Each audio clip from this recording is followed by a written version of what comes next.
Luis Echeverría Álvarez nació el 17 de enero de 1922 en la Ciudad de México. Desde niño, Luis soñaba con el poder. Admiraba, sobre todo, la figura del presidente Lázaro Cárdenas. En 1938 ingresó a la Escuela Nacional Preparatoria y conoció a quien sería su gran amigo, José López Portillo, con quien durante su juventud recorrió buena parte del país, así como Chile y Argentina. En 45 se recibió de abogado y desde entonces se interesó en el derecho internacional.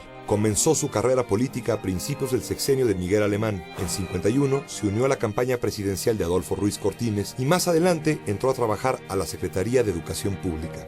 Luis Echeverría era cumplido, eficaz, discreto y poco divertido, sin gran vida social. Eso sí, siempre fue muy trabajador. Era el primero en entrar y el último en irse. Durante el gobierno de Adolfo López Mateos, Echeverría ocupó el cargo de subsecretario de Gobernación a las órdenes de Gustavo Díaz Ordaz, quien al llegar a la presidencia en 1964 le heredó su cargo en la secretaría. Después de la matanza de estudiantes en Tlatelolco en 68, se acusó a Echeverría de haber sido él quien dio las órdenes al Batallón Olimpia de disparar a los estudiantes. Echeverría siempre lo negó, asegurando que el ejército había recibido instrucciones directas del presidente de la República.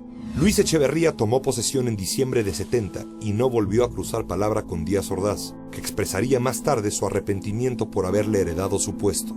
El nuevo presidente deseaba un cambio de rumbo para el país, un retorno a los ideales cardenistas, campesinos, justicieros de la Revolución Mexicana. Al mismo tiempo, Echeverría buscó incorporar al sistema a los agraviados de 68. Muchos maestros, escritores e intelectuales se integraron a su gabinete o a los organismos públicos del Estado y se convirtieron en ideólogos y defensores de su régimen. Pero también muchos rechazaron los privilegios, los empleos, la retórica socialista y tercermundista de Echeverría y se unieron a las guerrillas rurales y urbanas. Contra ellos se desató la llamada Guerra Sucia. En 1971 se liberó a algunos de los líderes estudiantiles y se organizó una marcha el 10 de junio para demostrar que seguían en pie de lucha. Todo terminó con la infiltración de paramilitares, los halcones, que atacaron a los estudiantes y provocaron una nueva matanza el jueves de Corpus. El gobierno de Echeverría se deslindó de los hechos y prometió una investigación que nunca llegó. Una de las guerrillas urbanas más activas, la Liga Comunista 23 de septiembre, asesinó en septiembre de 73 al destacado empresario y filántropo Eugenio Garza Sada en un intento de secuestro en Monterrey. Eran conocidas las discrepancias entre Echeverría y Garza Sada, por lo que la Voz Popular acusó de este hecho al presidente. Se cree que, en efecto, el gobierno tuvo conocimiento de la planeación del secuestro y no lo impidió. En el plano económico, Echeverría hizo crecer la deuda externa hasta límites inconcebibles.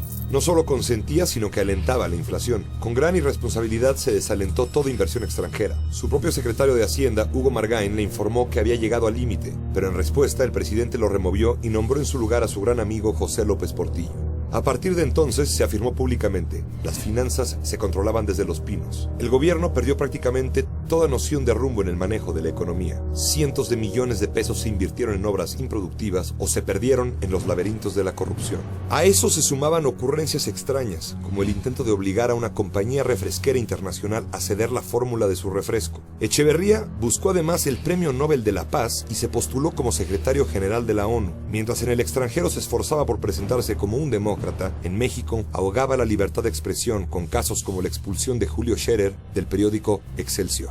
El folclore mexicano, los bailes regionales, las artesanías formaban parte de la imagen que la presidencia llevaba al mundo. Pero tanta alegría se perdió al final del sexenio, cuando el proyecto económico se evidenció como un rotundo fracaso. El peso se devaluó de 12.50 a 25 pesos por dólar. La deuda externa se había triplicado en 6 años de 8,000 a 26,000 millones de dólares. El salario real había caído a la mitad. Como sucesor, Echeverría escogió a su amigo de la juventud, José López Portillo, un hombre con poca experiencia en el campo de la política y de la economía, pero muy leal. A él le tocaría disfrutar de la bonanza petrolera por los yacimientos descubiertos durante el sexenio de Echeverría y administrar mal, hasta la quiebra, esa riqueza.